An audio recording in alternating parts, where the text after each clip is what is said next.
So at the testimony at HRQ 11 years ago, USA Today was there. And they did a front page article on Cal and Pat. And in my testimony, I shared that my son Cal, who's now 16, suffered brain damage after a normal pregnancy, a normal delivery, from the simple failure to test and treat his newborn jaundice. He was visually assessed 5 times, never ordered a bilirubin test that cost about 36 cents when done with the PKU. My calls to the hospital and the pediatrician were ignored.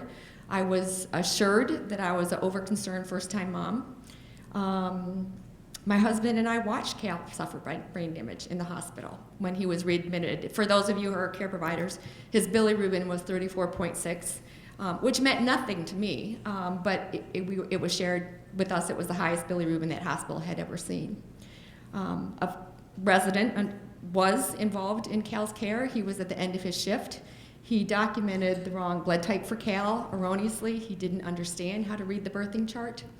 And so maybe I made an impact with ACGME because I was one sitting in their boardroom calling for a reduction in resident hours. I don't know if the error in Cal's case was because the resident was fatigued, but at the end of a shift, one needs to think through that. And who was supervising that resident? And I felt for the resident in Cal's case.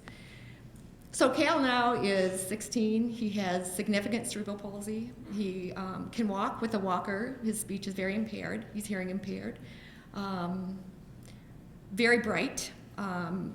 He loves the computer, Facebook, Pokemon, YouTube.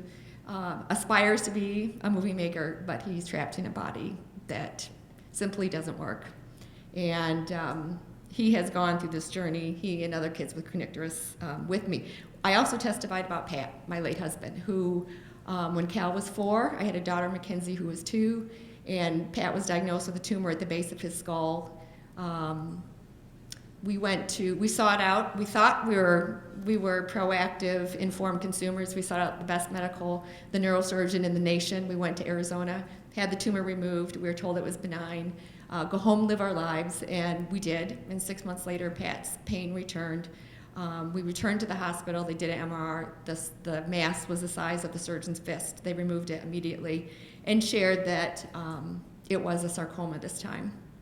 And what we learned was, after I checked out my husband's medical documents, was that there was a pathology on the first surgery that was transcribed 23 days after surgery as a malignant synovial cell sarcoma.